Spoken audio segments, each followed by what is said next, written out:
नमस्कार. Maths part second coordinate geometry याच्या पुढील भागाला 5.1 नंतरच्या भागाला आज आपण सुरुवात करणार आहोत. Property of intercepts made by 3 parallel lines. Statement विधानवरती दिसत आहे. 3 समांतर रेषांना छेदिकेनं छेदल्यानंतर जो गुणधर्म आपल्याला दाखवला आहे तो आपल्याला या ठिकाणी बघायचा आहे. ए डी बी ई आणि सी एफ या एकमेकींना समांतर आहेत. Line L M N another name which are parallel to each other, and line PQ and line QR, line P and line Q intersects those lines in the points A, B, C and D, E, F respectively. LMN समांतर आहेत रेषा P आणि Q या 3 समांतर रेषांच्या 2 छेदिका आहेत आणि त्या A, B, C आणि P, Q, R मध्ये क्रमानं त्या छेदत आहेत. म्हणजे लाईन L लिहायचं कसं? Parallel to the line M, parallel to the line N ही कंडिशन असली पाहिजे. and line PQ, line P and line Q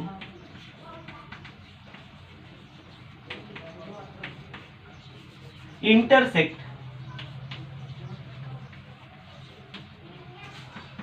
in points A, B, C and P, D,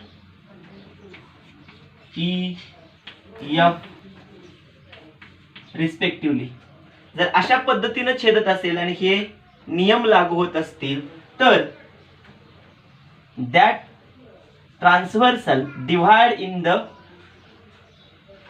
same proportion, समान गुणोत्तरात divide होते. हे आपण याच पार्टच्या फर्स्ट टॉपिक मध्ये पाहिला होता. प्रॉपर्टी ऑफ 3 पॅरलल लाईन्स म्हणजे A B upon BC is equal to DE upon EF. म्हणजे या गुणोत्तरात AB छेद BC बरोबर DE छेद EF या गुणोत्तरात तो विभागला जातोय. हे आपण यापूर्वी पण पाहिलं होतं. गुणोत्तर हे समान असतात. इथं जे सेगमेंट्स आहेत ABBC DEF यांचा रेशो समान आहे हे आपण या ठिकाणी बघतोय. जर या पद्धतीनं एखादा सेगमेंट डिव्हाइड होत असेल, लाईन सेगमेंट डिव्हाइड होत असेल, त्याचं गुणोत्तर कशा पद्धतीनं काढायचं त्याच्यासाठी एक उदाहरण आपण बघूया. Division of a line segment, रेषाखंडाचं विभाजन. Suppose AB is any segment and point P divides the segment AB in 2 parts. 2 भागात P बिंदू त्या रेषाखंड AB ला विभागतोय. कारण point P lie on the segment AB, because point P lie on the segment AB such that in the given figure या दिलेल्या आकृतीमध्ये A', P', एका रेषेत आहेत या पद्धतीने असतील अँड पॉइंट P डिव्हाइड होत असेल. आपल्याला सेगमेंट AP चं माप दिले. AP is equal to 6, PB is equal to 10. जर या पद्धतीने माप असतील तर याच्या पूर्वी आपण जसं सांगितलं तो डिव्हाइड होतोय तर तो कशा पद्धतीने होणार तर AP आणि PB यांच्या रेशोच्या प्रमाणात. AP चं गुणोत्तर आणि AP छेद PB चे गुणोत्तर 6 आणि 10 यांच्या गुणोत्तरा इतकं. 3 2 6 5 2 10 3/5 गुणोत्तर आहे. म्हणजे P हा बिंदू रेषाखंड AB ला 3/5 या गुणोत्तरात विभागतोय. Such that point P divides the segment AB in the ratio 3:5.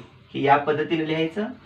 Therefore point P divides segment AB in the ratio 3:5. अशा पद्धतीनं जर विभागलं या गिव्हन फिगर मध्ये दिलेल्या आकृतीमध्ये, तर याचाच उपयोग आपल्याला विभाजनाच्या सूत्रामध्ये करणं सोयीचं होईल. याचा उपयोग आपण त्यामध्ये करूया. पाहूया विभाजनाचे सूत्र. Section formula. सेक्शन फॉर्म्युला, विभाजनाचं सूत्र. विभाजन होते, ए बी हा एक रेषाखंड आहे. त्याच्या अगोदर जे आपण बघितलं division of a line segment, त्या पद्धतीनं ए बी या सेगमेंटचं डिव्हाइड करतोय पॉइंट पी.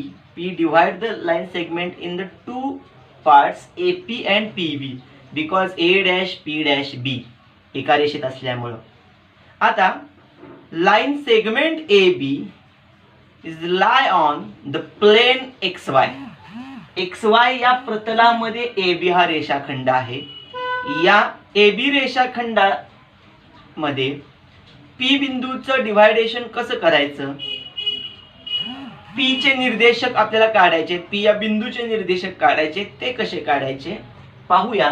याच्यासाठी आपल्याला काय करावं लागतंय, इथं जसे आपण ए बिंदूतून एक्स अक्षावरती लंब टाकले, वाय अक्षावरती सुद्धा आपण लंब टाकू शकतोय.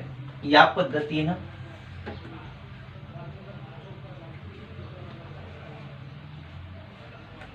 इथून लंब टाकू शकतोय.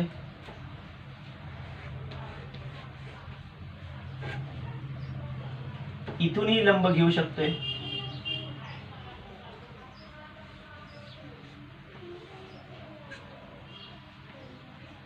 म्हणजे जसे लंब एक्स अक्षावरती घेऊ शकतोय तसेच लंब आपण वाय अक्षावरती पण घेऊ शकतोय.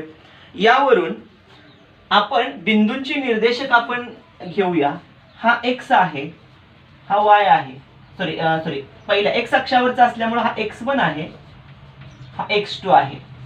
तसाच हा y1 आहे आणि हा y2 आहे.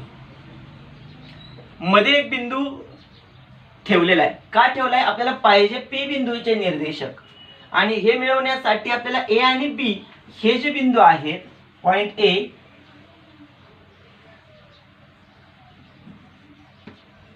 याचे निर्देशक आणि बिंदू बी याचे निर्देशक माहित होणं गरजेचं आहे.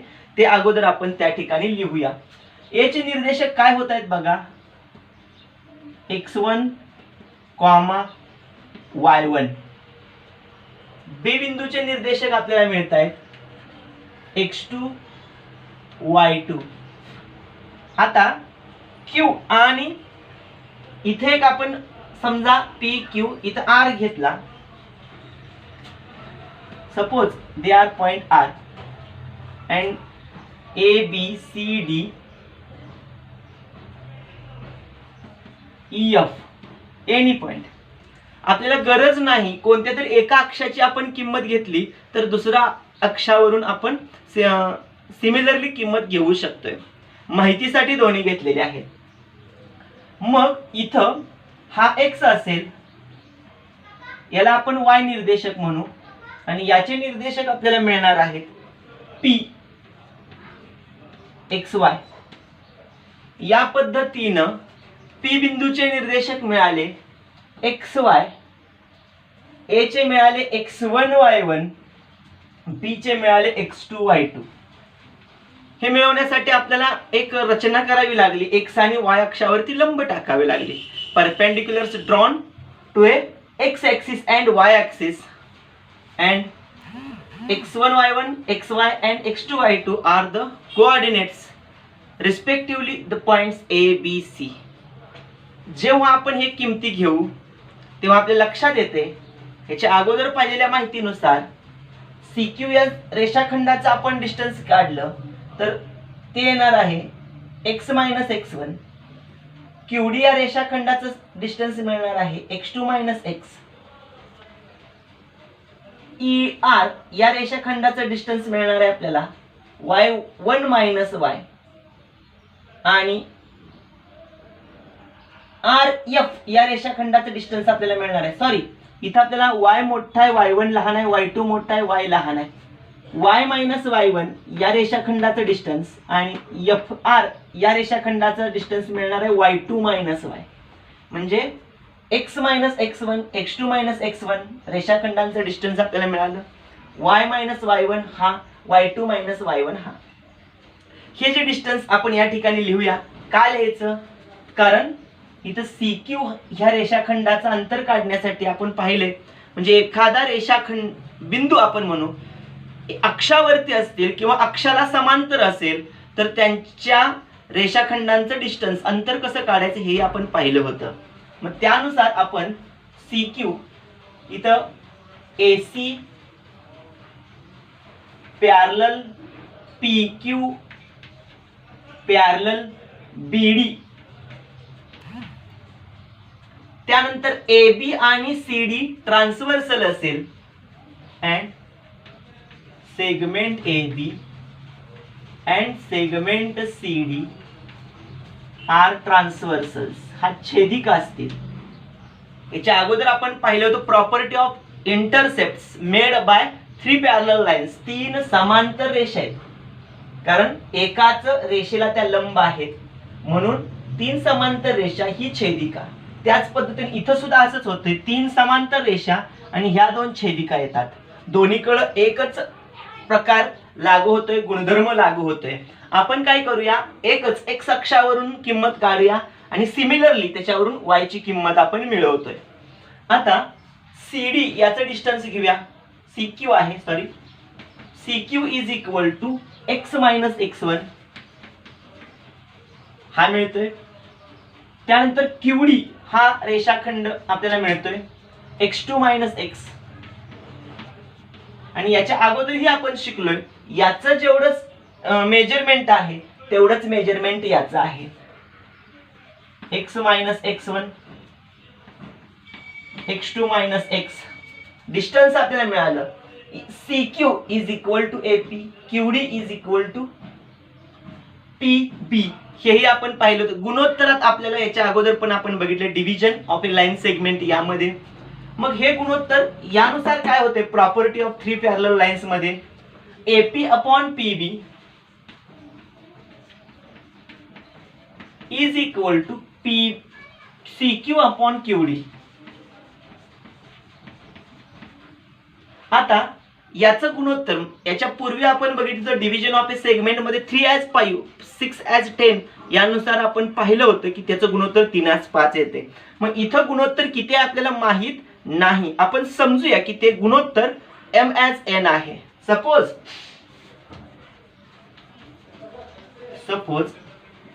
Point P divide segment AB in the ratio M/N.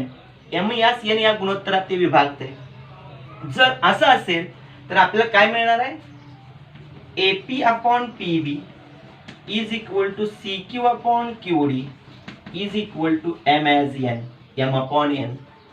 परंतु AP PB हे गुणोत्तर CQ QD इतका आहे परंतु CQ QD ची किंमत ही आहे कोणती x minus x1 upon x2 minus x is equal to M/N M upon N. Cross multiplication करूया आपल्याला किंमत मिळते तिरका गुणाकार n in bracket x m ची किंमत x1 मायनस x आहे is equal to n in bracket x2 minus x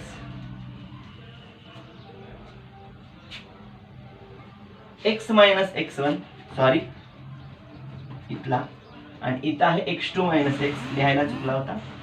किंमत टाकली मल्टिप्लिकेशन करूया nx minus nx1 is equal to nx2 minus nx. या ठिकाणी समान गट एकत्र करूया म्हणजे जसं की x x1 x2 या पद्धतीने आपण ते एकत्र करूया. केल्यानंतर आपल्या लक्षात येते इथं पण x आहे इथं पण x आहे. एका बाजूला घेऊ मी इकडे लिहितो हा nx आहे इथं m पाहिजे आपल्याला आता आपण किंमत घेऊया. nx mx, हा mx इकडे आणूया. nx आहे तसाच इज इक्वल टू हा mx2 आणि हा nx1 पलीकडे नेऊया, प्लस होतोय.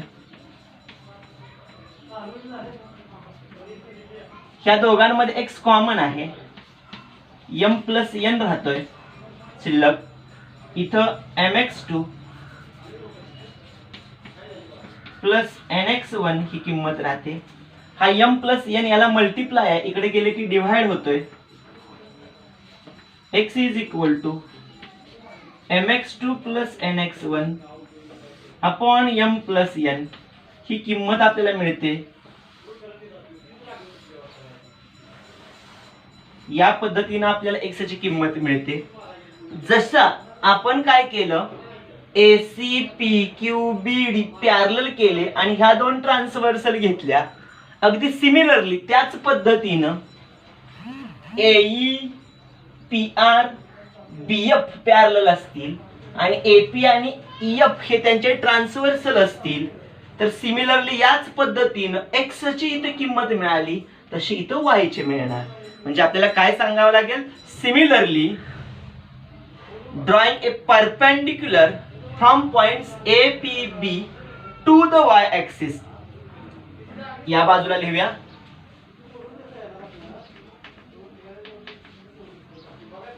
Similarly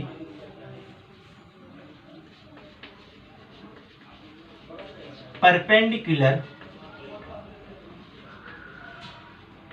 drawn from A P B to y axis. जर या पद्धतीने आपण लंब टाकले, we get आपल्याला काय मिळणार, जसं x ची किंमत मिळाली त्याच पद्धतीने आपल्याला इथं y ची किंमत मिळणार आहे. y is equal to my2 plus ny1 upon m plus n ही किंमत आपल्याला या ठिकाणी मिळेल. ही x ची किंमत मिळाली, या ठिकाणी y ची किंमत मिळाली. म्हणजे बिंदू A x1 y1 होता, बिंदू B x2 y2 होता आणि त्यांचा रेशो आपल्याला घेतला होता m as n. तेव्हा P xy चे निर्देशक आपल्याला कसे मिळाले बघा.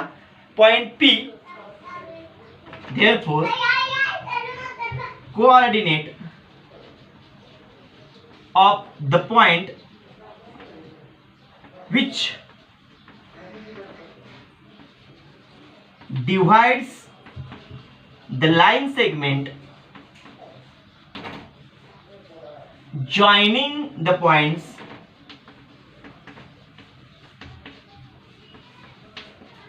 A x1 y1 and B x2 y2 in the ratio m as n.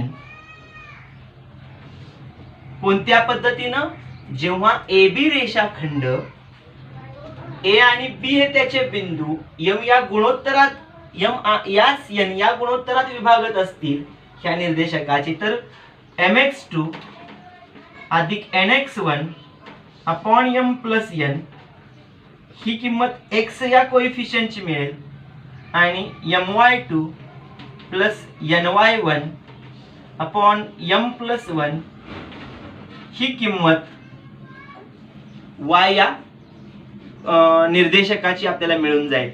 या पद्धतीनं आपण काय केला, सेक्शन फॉर्म्युला, विभाजन, सेक्शन कशा पद्धतीने होते, विभाजन P या बिंदूचं कसं होते आणि त्याचे निर्देशक आपण कशा पद्धतीने मिळवायचे, x आणि y चे कसे मिळवायचे, हे आपण या ठिकाणी रचनेचा वापर करून सोडवला. Coordinate of the midpoint of the segment, निर्देशक, मध्यबिंदूचे निर्देशक, रेषाखंडाचा मध्यबिंदू, मिडपॉइंट फॉर्म्युला असंही आपण त्याला नाव देऊ शकतो. हे coordinate of the midpoint segment, समोर एक रेषाखंड आहे, त्या रेषाखंडाचा P हा मध्यबिंदू आहे. हा मध्यबिंदू असल्यामुळं AP आणि PB या दोन रेषाखंडांची माप समान होत आहेत. समजूया की ए या बिंदूचे निर्देशक आहेत x1 y1, बी या बिंदूचे निर्देशक आहेत x2 y2 आणि पी हा जो आपला मिड पॉइंट मध्यबिंदू आहे त्याचे निर्देशक आहेत x y. याच्या अगोदर जो आपला सेक्शन फॉर्म्युला आपण वापरला होता तोच या ठिकाणी वापरूया, कारण P divide the segment A B. P हा काय करतोय, डिवाइड करतोय ए बी रेषाखंडाला. रेशो आहे मात्र त्याचा m as n is equal to 1 as 1. समान गुणोत्तर आहे. Means A B A dash P dash B A P is equal to P B because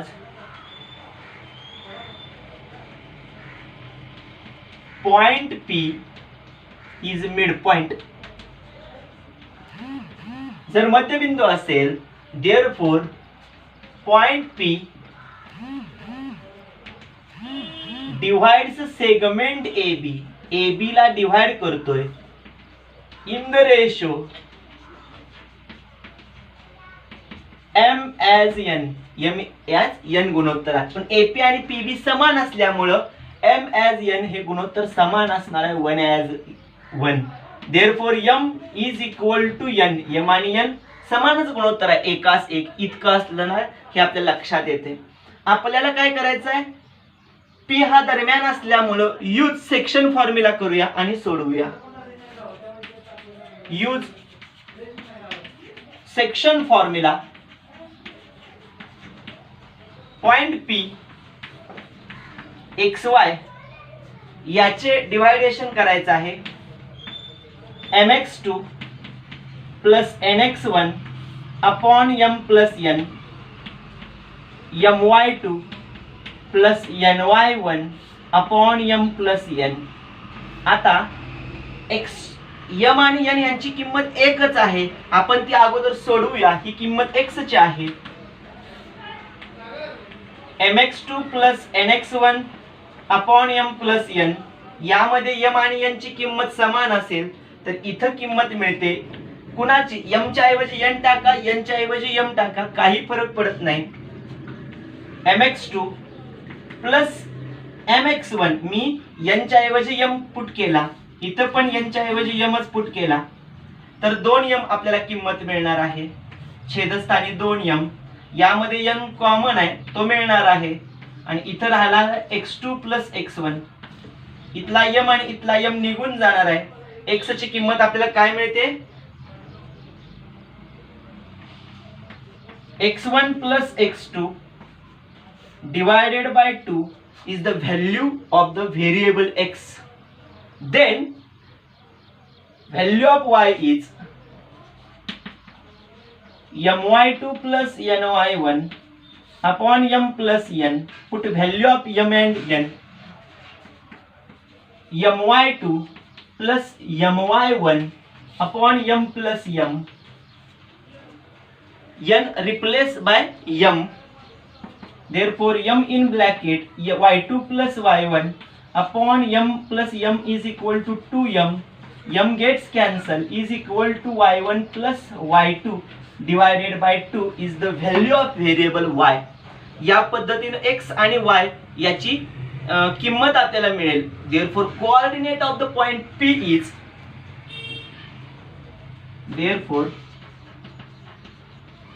coordinate of point P is P चे निर्देशक काय असणार आहेत, x1 plus x2 divided by 2, y1 plus y2 divided by 2.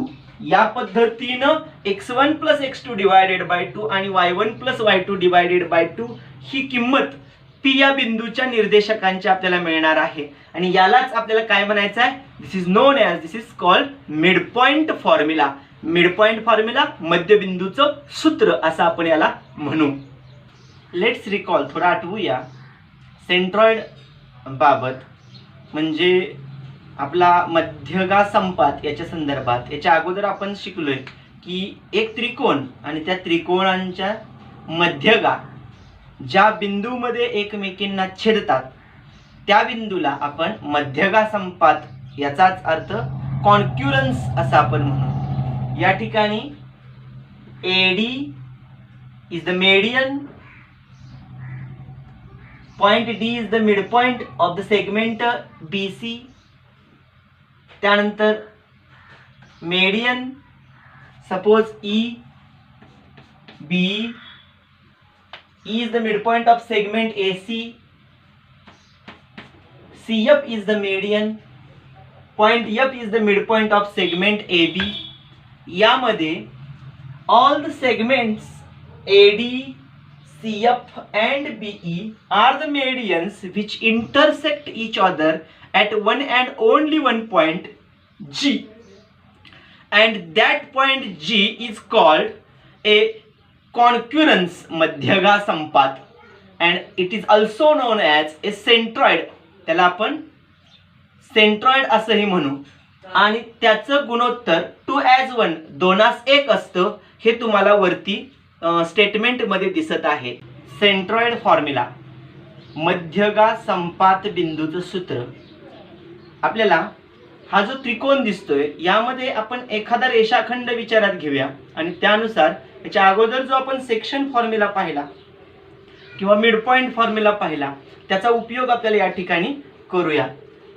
उदाहरणार्थ eddy ही median आहे. Suppose आपण इथं ए चे निर्देशक लिहू x1 y1, बी चे निर्देशक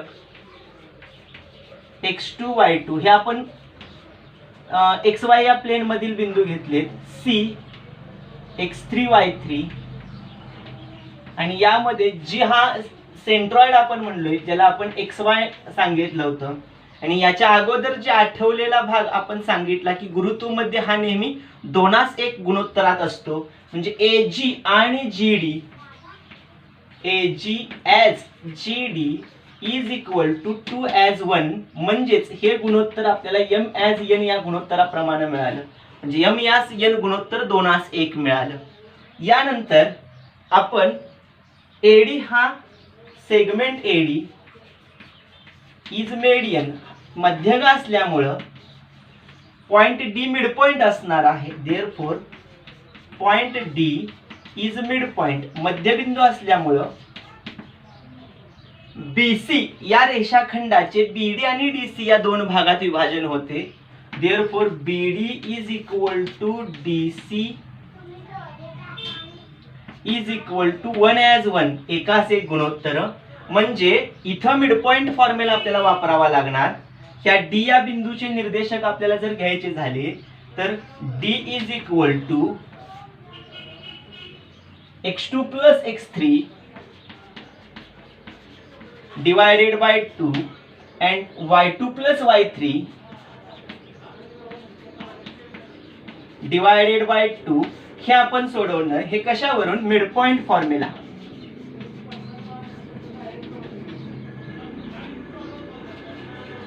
मध्यबिंदूचा सूत्राचा उपयोग केला आणि आपण D या बिंदूचे निर्देशक घेतले. यानंतर AD हा रेषाखंड घेऊया. इन सेगमेंट AD मध्ये AG आणि GD यांचं गुणोत्तर आपल्याला दिले 2:1, आणि यामध्ये आपण सेक्शन फॉर्म्युला वापरूया. बाय युजिंग सेक्शन फॉर्म्युला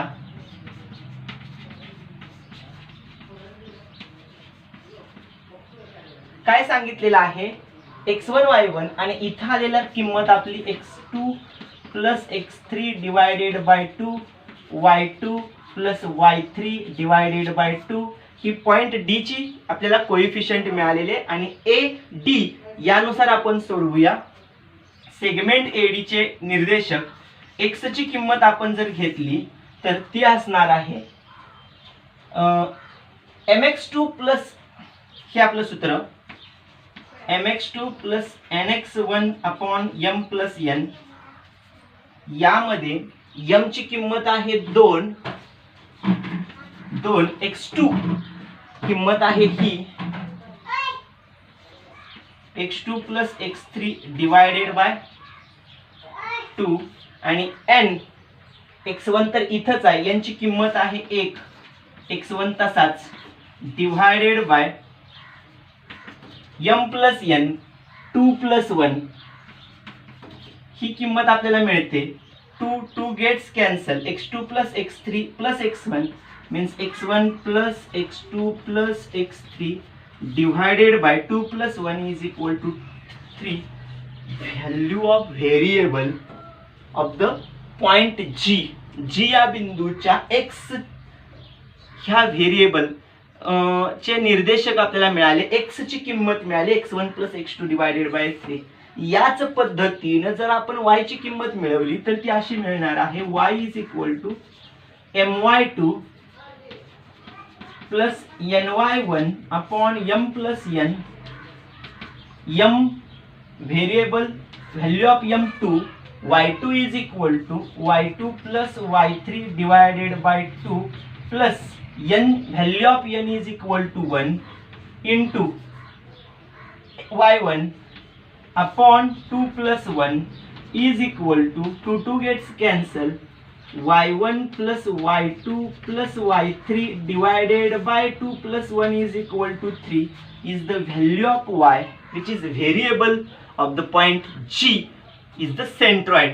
म्हणजे सेंट्रॉइडची आपल्याला किमती मिळाल्या कोएफिशियंटच्या xy च्या x1 plus x2 plus x3 divided by 3 y1 plus y2 plus y3 divided by 3. या पद्धतीने आपल्याला सेंट्रॉइड म्हणजेच आपल्याला दिलेला मध्यगा संपात बिंदू याचं सूत्र आपल्याला मिळालं. द सेंट्रॉइड फॉर्म्युला आपल्याला या ठिकाणी मिळतोय. तो कोणता? देअरफॉर या बाजूला लिहितो if x1 y1 x2 y2 and x3 y3 are the vertices of a triangle. त्रिकोणाचे शिरोबिंदू असतील त्यानुसार तर and G xy is centroid of a triangle आणि त्रिकोणाचा हा सेंट्रॉइड असेल म्हणजेच मध्यगा संपात बिंदू असेल तर त्याचे coordinates therefore coordinate of A centroid is equal to xy is equal to x1 plus x2 plus x3 divided by 3 comma y1 plus y2 plus y3 divided by 3. या पद्धतीनं x आणि y या निर्देशक आपल्याला जे सेंट्रॉइडचे दिले होते ते आपल्याला मिळाले. या पद्धतीनं याला आपण सेंट्रॉइड फॉर्म्युला मध्यगा संपात बिंदूचं सूत्र असं म्हणू. आतापर्यंत आपण काय पाहिलं ते थोडंसं उजळणी करूया, लक्षात ठेवूया. 3 सूत्र आपण पाहिली. पहिला बघितला सेक्शन फॉर्म्युला, त्यानंतर पहिला मिड पॉइंट फॉर्म्युला आणि लास्ट बघितला आता centroid formula. Midpoint formula, centroid formula, section formula.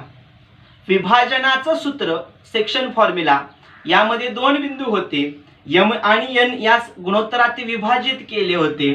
समोर दिसतंय की तेव्हा त्या बिंदूचे निर्देशक आपल्याला mx2 plus nx1 upon m plus n, y बिंदूचे निर्देशक my2 plus ny1 upon m plus n हे मिळाले. त्यानंतर मिड पॉइंट फॉर्म्युला मध्ये 2 बिंदूंचा दरम्यानचा बिंदू असेल, बरोबर मध्यबिंदू असेल तर कशा पद्धतीने डिवाइड होते त्याचे कोएफिशियंट आपण बघितले. x1 plus x2 divided by 2, y1 plus y2 divided by 2. त्यानंतर लास्ट बघितला तो म्हणजे सेंट्रॉइड फॉर्म्युला. त्यामध्ये एका त्रिकोणाचे 3 शिरोबिंदू आणि त्या दरम्यान असणारा सेंट्रॉइड 3 शिरोबिंदू 3 vertex x1 y1 x2 y2 x3 y3 असतील आणि त्यांचा कोऑर्डिनेट जर आपण बघितला त्या सेंट्रॉइडचा xy चा तर तो होता x1 plus x2 plus x3 divided by 2, y1 plus y2 plus y3 divided by x1 plus x2 plus x3 divided by 3, y1 plus y2 plus y3 divided by 3. या पद्धतीनं आपण सूत्रांचा अभ्यास केला. यावर जी सॉल्व्ड एक्झाम्पल्स आहेत ते आपण पुढील व्हिडिओमध्ये पाहू. भेटूया पुढील व्हिडिओमध्ये. धन्यवाद.